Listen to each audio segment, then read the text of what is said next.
sobre nós. Obrigada, aceita o nosso louvor, a nossa gratidão, nós te amamos, Senhor. Em nome de Jesus, amém. Os irmãos podem sentar. Queridos, antes de nós passarmos para a ministração da palavra do Senhor, nós iremos ter um tempo de oração e de clamor pela situação que estamos vivendo no nosso país e rogar a Deus a misericórdia dEle, a graça dEle sobre os enfermos, sobre as famílias que têm perdido seus parentes para esta pandemia. Colocar aqui a vida da nossa irmã Vanilda, que, se eu não estiver enganado, é a única pessoa no momento, né, na nossa igreja que está contaminada com esse vírus. Eu quero pedir que os irmãos também orem pelo reverendo Avassi. O reverendo Avassi já esteve aqui pregando algumas vezes. Ele está também contaminado com esse vírus. Ontem teve que ser internado no hospital porque piorou a situação, está com parte do pulmão comprometido. Então eu peço que os irmãos orem por este irmão. E é assim, né, irmãos? A gente recebe notícias de tudo quanto é lugar. O pai de um outro grande amigo meu, pastor também, foi internado essa noite. A mãe do reverendo Brian, acho que alguns irmãos conheceram, nós estivemos lá no acampamento em Boituva com eles. A mãe do reverendo Brian faleceu essa noite, não de coronavírus, mas de câncer. Ela lutava contra um câncer já há um tempo. E vivemos dias turbulentos, irmãos, e a Bíblia diz que nós temos que clamar a Deus e clamar uns pelos outros. Nós iremos orar nesta hora por estes irmãos, pela igreja e também pelo nosso país. Senhor, tua palavra diz que o Senhor é o nosso refúgio e fortaleza, socorro bem presente na hora da tribulação. E quão grande tribulação, Deus, temos vivido nesses últimos dias, nesse último ano, diante de tantas dificuldades impostas pelo Senhor mesmo através dessa pandemia, Deus, a qual tem trazido grande tribulação e dificuldade, não só pelas questões de saúde, mas também pelas questões econômicas, políticas. E nós rogamos a tua graça, Deus, e a tua misericórdia sobre nós. Deus, eu quero rogar ao Senhor pela vida da nossa irmã Vanilda, que está, Deus, contaminada com este vírus, que o Senhor proteja a tua serva, guarde-a. Ó Deus, traga pronto o restabelecimento e cura, Deus, para a tua serva, em nome de Jesus. Livra também toda a família, que eles não sejam, Deus, contaminados, e se forem, que o Senhor possa livrá-los também. Tem misericórdia, Deus, da tua igreja, que se reúne aqui em Cidade de Dutra, em especial daqueles que têm uma saúde mais vulnerável, os idosos, Deus, aqueles que possuem alguma comorbidade, as nossas crianças. Tem misericórdia de nós, Deus. Protege em especial aqueles que não podem ficar em casa, que precisam sair para trabalhar, para sustentar a sua família. Que a proteção e graça do Senhor esteja sobre a vida de cada um deles, Deus, em nome de Jesus. Senhor, eu quero colocar diante de Ti, de uma forma muito especial, a vida do reverendo Avassi, que nessa hora se encontra hospitalizado. Ó Deus, tem misericórdia deste profeta do Senhor, pastor da tua igreja, que o Senhor dê também pronto restabelecimento ao teu servo, Deus, trazendo cura, Deus, para ele, para que logo em breve, para a tua glória, ele possa estar de volta, a sua família, a sua igreja. Assim, Deus, nós estendemos essa petição a tantos parentes, amigos, que chegam até nós, Deus, rogando orações e clamor. Nós queremos colocar eles diante do Senhor. Pedir que a tua boa mão e que a tua misericórdia, Deus, assista, em especial os teus, para a tua glória mesmo. Ó Deus, em nome de Jesus, eu lembro também nesta hora do meu irmão, o reverendo Brian, que ontem perdeu a sua mãe. Que o Senhor traga consolo, Deus, e conforto para o teu servo. E com isso, Deus, nós rogamos também por todas as famílias, Deus, diante de milhares de mortos no nosso país, por todos os outros motivos e ainda mais por essa doença, Deus, que tem dizimado o mundo. Ó Deus, que o Senhor nos encha de prudência e coragem. Que o Senhor nos dê sabedoria e fé. Que o Senhor, Deus, nos dê um senso de responsabilidade, mas também de temor ao Senhor somente. Enche os nossos corações, Deus. Fala conosco agora através da Tua palavra, que de modo tão propício, Deus, chega até nós para nos trazer consolo, conforto e encorajamento, Senhor. Em nome de Jesus. Amém. Irmãos, abramos as nossas Bíblias no Evangelho de Marcos.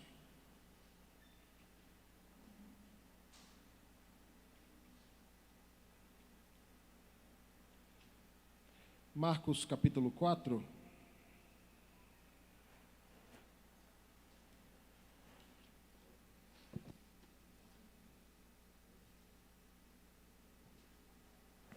Marcos capítulo 4. Nós chegamos à última perícope, ou último bloco, do capítulo 4. Hoje encerramos o capítulo 4 nessa série de exposição do Evangelho de Marcos. E, não coincidentemente, diante do momento que nós vivemos, nós iremos ler e meditar na passagem a qual Jesus acalma a tempestade.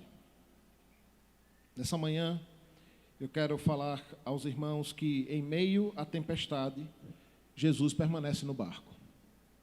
Em meio à tempestade, Jesus permanece no barco. Esse é o tema da nossa mensagem desta manhã. Eu peço que os irmãos acompanhem comigo a leitura do verso 35 até o verso 41. Marcos capítulo 4, do verso 35 até o verso 41, diz assim: Naquele dia, sendo já tarde, disse-lhe Jesus: Passemos para outra margem. E eles, despedindo a multidão, o levaram assim como estava no barco, e os outros o seguiram. Ora, levantou-se grande temporal de vento, e as ondas se arrastavam contra o barco, de modo que o mesmo já estava a encher-se de água. E Jesus estava na polpa, dormindo sobre o travesseiro. E eles despertaram e lhe disseram: Mestre, não te importa que pereçamos? E ele, despertando do sono, repreendeu o vento e o mar. Repreendeu o vento e disse ao mar: Acalma-te, emudece. O vento se aquietou e fez-se grande bonança. Então lhes disse: Por que sois assim tímidos? Como é que não tendes fé? E eles, possuídos de grande temor, disseram uns aos outros: Quem é este que até o vento e o mar lhes obedecem? Quem é este que até o vento e o mar lhes obedecem? Irmãos, as lutas, tribulações e sofrimentos fazem parte das nossas vidas. Eu costumo sempre dizer que ela começa no nascimento, Nós já nascemos chorando quando colocamos o pé neste mundo. E não há uma fase sequer das nossas vidas que não enfrentemos problemas, lutas, dificuldades, tribulações. O sofrimento caminha ao nosso lado, se não por angústia que nós mesmos passamos, mas por angústias que outras pessoas próximas a nós passam. Se não estamos sofrendo agora, e se agora você se encontra num período de bonança, de tranquilidade, de calmaria, certamente, sem retroceder muito, você consegue lembrar de momentos de dificuldade, de tribulação, de luta, que lhe trouxeram angústia, sofrimento, dor. E certamente você deve saber que até que Cristo volte ou até que Ele te leve, você irá enfrentar muitos outros momentos assim. Isso foi a grande consequência do pecado no mundo, irmãos. Trazer o sofrimento, a dor, a perda, a angústia, a luta, o luto. E nós lidamos com isso diariamente. Diariamente e constantemente, tempestades vêm sobre nós. Às vezes temos até a impressão de que não temos um intervalo, um tempo para respirar. Quando saímos de um problema, logo outro se levanta. E muitas vezes nos sentimos até cansados de tanto lutar. Cansados diante das batalhas que enfrentamos, das lutas e das tempestades que enfrentamos. E muitas vezes nos vemos exatamente assim como esses discípulos. Como se estivéssemos num barco, olhando ele enchendo d'água, prestes a naufragar. Nessa hora, irmãos, assim como os discípulos, muitas vezes somos tomados pelo medo, pela angústia, pela dor, pelo desespero. Não deveria ser assim, né? Afinal de contas, nós servimos um Deus vivo. Podem perguntar aos ímpios: onde está o teu Deus? Irmãos, como de modo extremamente propício, né? E essa é uma das belezas da chamada pregação expositiva sequencial, né? Às vezes pode parecer meio mecânico até, né? Mas o próprio Deus providencia com que a sua palavra seja aplicada de modo muito propício e válido aos nossos dias. Hoje eu quero falar com os irmãos sobre essa passagem e ver o que Cristo tem a nos ensinar aqui, por meio dela. Afinal de contas, se foi ela registrada, e ela registrada não só no Evangelho de Marcos, mas também em Mateus, no capítulo 8, do verso 23 ao 27, e em Lucas, no capítulo 8 também, do verso 22 ao 25, mostra a importância dela para os nossos dias e, sobretudo, as que ela traz a nós. O contexto aqui, irmãos, é o seguinte: Jesus, depois de um dia de pregação, depois de um dia falando para as multidões, estava cansado. Como um perfeito homem, enquanto esteve aqui na terra, ele tinha limitações, né? De fome, sono, cansaço, dor. E depois de um dia pregando e anunciando a palavra, o contexto anterior aqui é Jesus proferindo aquelas muitas parábolas acerca do que era o reino dos céus, o reino de Deus. Então, diz o texto aí no verso 35, que naquele dia, já sendo tarde, muito provavelmente no final do dia, ele se volta para os discípulos para que passassem para a outra margem. Outra margem aqui não é de outro lugar, senão do Mar da Galileia, que a gente sabe que é um grande rio, né? E subindo no barco, então, ele com seus discípulos passam para a outra margem do rio, desse chamado Mar da Galileia. Um rio de proporções bem consideráveis, né? O Mar da Galileia tinha cerca de 25 quilômetros de comprimento e 14 quilômetros de largura. É interessante porque não Mateus, mas Marcos aponta para uma ideia que, chegando no meio do mar, um grande vento e uma grande tempestade, muito mais de ventania, toma a embarcação, de modo que a água começa a entrar no barco. Os outros evangelistas dizem que o barco estava prestes a naufragar, balançado pelas ondas do vento. Esses dias estava passando uma propaganda de um cruzeiro na televisão, e eu disse a Aline: amor, vamos lá um dia num cruzeiro desse? Ela disse: Deus me livre, esse negócio deve balançar tanto. Eu digo: balança nada, amor, olha o tamanho desse negócio, é gigante. Irmãos, eu fico imaginar essa pequena embarcação com os discípulos de Jesus, com toda a limitação náutica desse período, né, desse tempo, no barquinho feito de madeira, trabalhado a velas, sendo tomado por uma tempestade. A pergunta é, irmãos, quem de nós não ficaria desesperado numa situação como essa, né? Mas a primeira grande mensagem desse texto, irmãos, para nós é: prepare-se para a tempestade, pois ela chegará. Prepare-se para a tempestade. A tempestade virá, irmãos. Não há teologia triunfal nem da prosperidade que possa livrar-te das tempestades que virão sobre a vida. Algumas delas nós já sabemos que mais cedo ou mais tarde chegará, né? A morte de entes queridos, os problemas de saúde que acompanham a idade, a perda de um emprego e tantas outras lutas e dificuldades, tribulações às quais nós enfrentamos. E é no mínimo um engano, irmãos, um grande engano achar que pelo fato de servirmos a Deus, a esse Deus que é todo poderoso e que de fato nos ama, não iremos passar por problemas, por dificuldades, por lutas, por momentos extremamente difíceis. Iremos passar, iremos enfrentar. Essa passagem, irmãos, é uma grande lembrança disso. Mesmo com Cristo no barco, nós devemos nos preparar, pois a tempestade virá. E geralmente, assim como aconteceu aqui, a tempestade não avisa quando vem, né? Hoje nós ainda temos, né, os sistemas meteorológicos que o próprio Deus nos deu por meio da ciência, que prevê, mas lembre-se que é sempre uma previsão, né? Certamente você já foi decepcionado pela previsão, né? Assim, está aquele calor e a meteorologia diz que vai chover, e você fica esperando a chuva, e aqui em São Paulo, então, nesses dias, o céu ficou preto e não caiu uma gota d'água. Mas a tempestade é assim, irmãos, vem sem avisar. Assim como os problemas da vida. Vem sem avisar, nos pega de surpresa. E por mais que estejamos acostumados com o ambiente e a lidar com tudo aquilo, os problemas sempre nos traz grande temor, grande angústia, principalmente quando não conseguimos resolvê-los. Lembre-se, irmãos, que boa parte dos discípulos que estavam nesse barco com o Senhor Jesus tinham uma experiência com o mar, né? Pelo menos 3 deles eram experientes pescadores.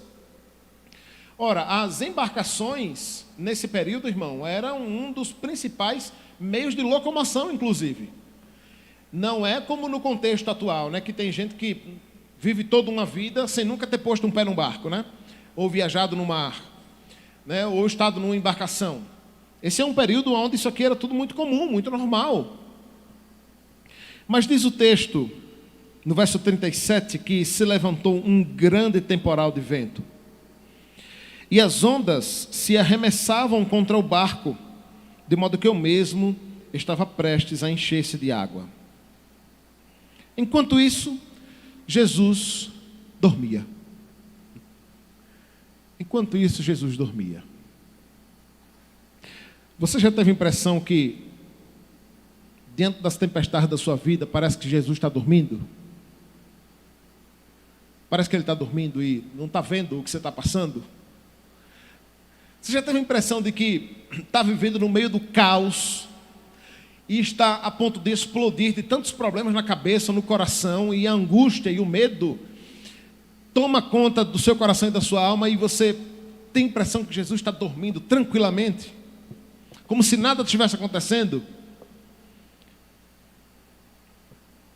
Era exatamente isso que estava acontecendo. Diz o texto no verso 34 que Jesus estava dormindo na polpa, dormindo sobre o seu travesseiro, descansando em meio à tempestade. Jesus, irmãos, ele é o maior exemplo deste barco. Porque se os discípulos foram pegos de surpresa, Jesus sabia que essa tempestade iria acontecer. Sabia. Ele sabia exatamente a hora que ela viria. Mas ele decidiu dormir. Sabe por quê, irmãos? Porque Jesus sabia que tudo estava sob o controle de Deus.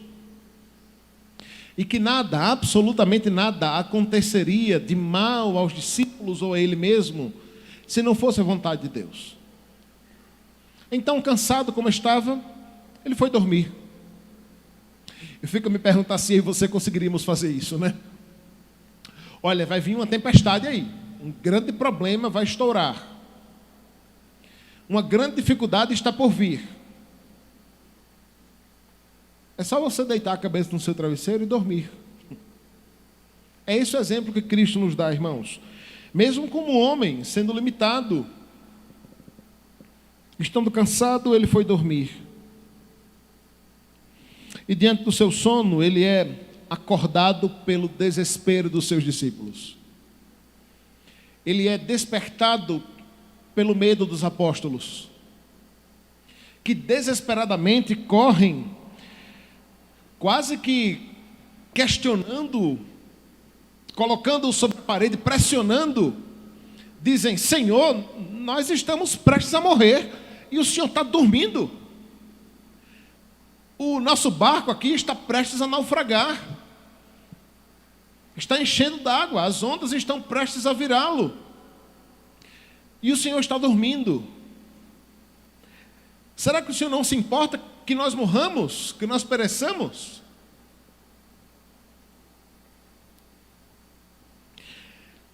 Apesar, irmãos, da oração carregada de falta de fé, os discípulos buscaram o único que poderia ajudá-lo. E isso traz a segunda mensagem desse texto. Que diante das tribulações, das tempestades e das lutas, nós precisamos rogar e clamar pela ajuda de Cristo. Precisamos buscar socorro em Cristo. Ele, e apenas Ele, somente Ele, pode acalmar as tempestades das nossas vidas. Mas deixa eu lhe dizer uma coisa. Havia uma tempestade maior do que aquela que estava lá fora. Era a tempestade que estava acontecendo no coração e na mente dos discípulos. Pois eles estavam com os seus corações conturbados, atribulados. Lembra-se de Jesus dizendo a eles mais na frente: não se turbe o vosso coração, nem se atemorize. Credes em Deus, credes também em mim. Era assim que os discípulos estavam, com os seus corações. Havia uma tempestade, uma grande turbulência. Ondas varriam o coração e a mente dos discípulos de medo, de temor, de preocupação, de ansiedade, de angústia. Eu já disse aos irmãos, mas biblicamente falando, há uma relação muito próxima, né? No conceito bíblico de medo, preocupação e ansiedade. São coisas que estão muito ligadas por algo em comum, que é a falta de conhecimento e de controle sobre o futuro. O indivíduo que é tomado pelo medo, pela preocupação e pela ansiedade, ele fica assim justamente por não ter o controle total do futuro. E por isso ele se atemoriza. Por isso ele fica angustiado, por isso ele se preocupa. E era assim que estavam esses discípulos. Mas eles clamaram ao Senhor. Eles buscaram a Deus. É bem verdade que com uma fé bem pequena, bem tímida, para usar as palavras do próprio Cristo. E diz o texto no verso 39, que Jesus se levanta, desperta do seu sono, repreende o vento e diz ao mar: acalma-te, e emudece. E na mesma hora, diz o verso 39, que o vento se aquietou e fez-se grande bonança. A terceira lição, irmãos, que esse texto nos mostra é que Cristo permanece no barco e tem todo o poder e autoridade nos céus e na terra para acalmar as tempestades. Com apenas a autoridade das suas palavras e o som da sua voz. Cristo aqui, em uma demonstração alta e clara da sua onipotência, lança sua voz de autoridade sobre os fenômenos naturais, sobre o mar, sobre a sua criação,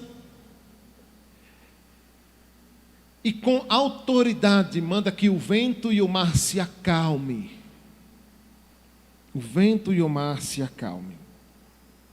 E diz o texto que naquela mesma hora fez-se grande bonança, grande calmaria. O vento se aquietou, o mar se aquietou, e aquilo voltou a ser um rio tranquilo, né? Não ache estranho ondas e tempestades num rio, né? A gente está acostumado a ouvir e imaginar que isso só acontece no mar, né? Mas o mar da Galileia era tomado de grandes montanhas, grandes montes, e os ventos se afunilavam para aquele lugar, né? E geograficamente falando, aconteciam de fato ali grandes tempestades. Mas nessa hora, o mar da Galileia ouve a voz de Deus, ouve a voz de Cristo e se acalma. E isso traz para nós a terceira mensagem desse texto, que é o fato de que Deus, Cristo, continua no controle de toda a situação, em meio à tempestade, pois Ele está no barco. Prosseguindo no verso 39, depois de repreender o vento e o mar, diz o verso 40 que agora Ele se volta para os discípulos, para aqueles que estavam no barco. E voltando-se para eles, passa a questioná-los. Ele é questionado pelos discípulos, né? Senhor, não importa que pereçamos. E agora é Ele quem questiona os discípulos. Por que vocês são assim? Tão tímidos? Como é que não tendes fé? A palavra timidez aqui tem uma relação direta, em uma das primeiras possibilidades de tradução, é medroso. Acho que é mais politicamente correto, né? Falar tímido, né?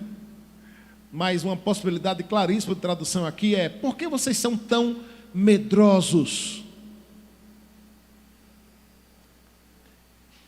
É pesado isso, né, irmãos? Diante de um problema real, diante de uma possibilidade real de morte, Jesus se voltar para eles e chamá-los de medrosos. E não só isso, mas também de homens de pequena fé. Homens de pequena fé. Sabe, irmãos, essas passagens, e dezenas delas na Escritura, que mostram momentos de angústia, de dificuldade, de tribulação, de sofrimento, e mostram Cristo ensinando uma mensagem por trás disso, trazendo uma lição, serve basicamente para nos ajudar continuamente a lidar melhor com os problemas. Nós, enquanto crentes, de um modo geral, na maioria das vezes, infelizmente, reagimos de modo péssimo ao sofrimento. Temos uma reação muito impiedosa diante da angústia, da tribulação e do sofrimento. E acabamos cometendo erro por trás de erro. E um dos erros que nós, enquanto seres humanos, cometemos é acharmos que existem motivos justificáveis para desconfiarmos de Deus.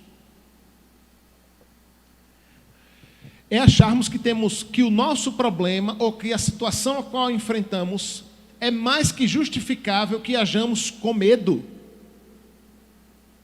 Deixa eu lhe dizer uma coisa, preste bem atenção e olhe para mim. Biblicamente falando, não existe justificativa para o medo. Não existe motivo plausível para a preocupação. A ansiedade nunca vai ser aceita diante de Deus. Sempre será falta de fé. Sempre será falta de confiança em Deus. E não adianta você se enganar dizendo que é outra coisa. Deixa eu dizer aqui mais uma coisa. Nesse momento que nós estamos vivendo, irmãos, de pandemia, na luta contra uma doença gravíssima que tem matado milhares, tem muita gente confundindo prudência com medo. Tem muita gente confundindo cautela com ansiedade, preocupação. Não sou eu, nem o irmão do lado que vai definir isso na sua vida. É você mesmo. Afinal de contas, isso é algo que acontece no seu coração.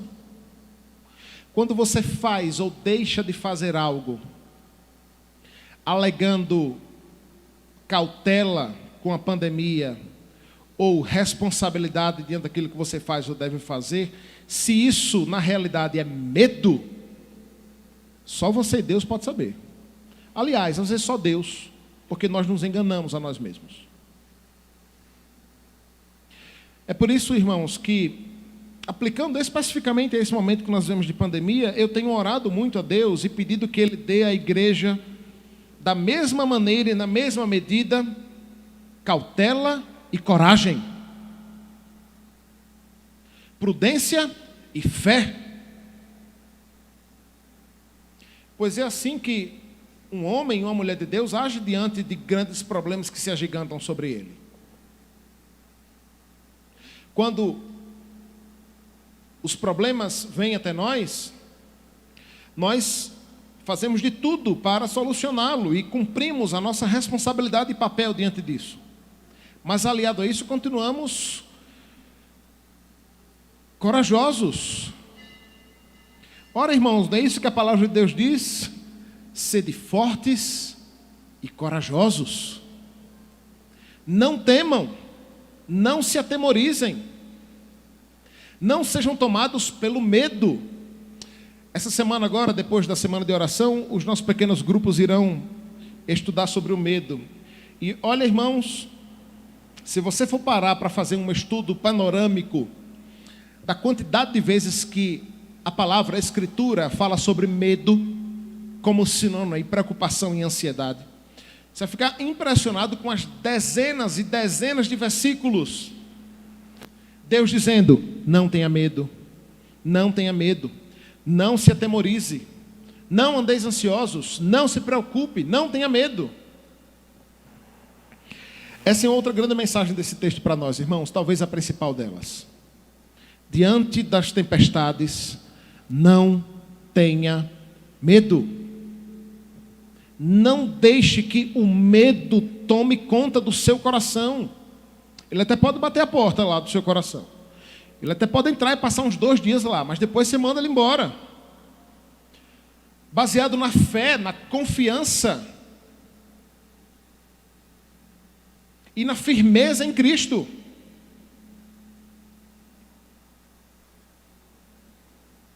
Não, irmãos, não podemos negar a gravidade do problema que estamos enfrentando. Aliás, a gravidade de problema algum que enfrentamos, mas também não podemos nos entregar a ele de modo desesperado, ou seja, sem esperança alguma.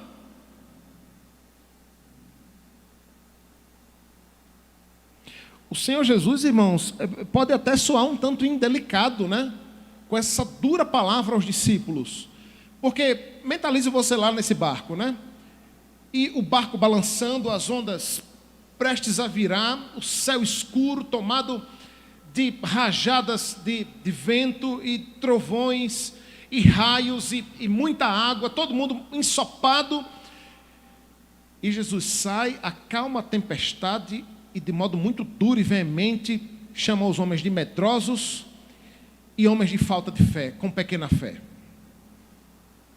Por que sois tão tímidos? Por que vocês são tão medrosos?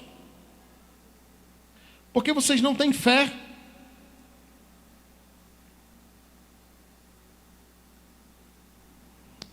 Diante da tempestade, não tenha medo.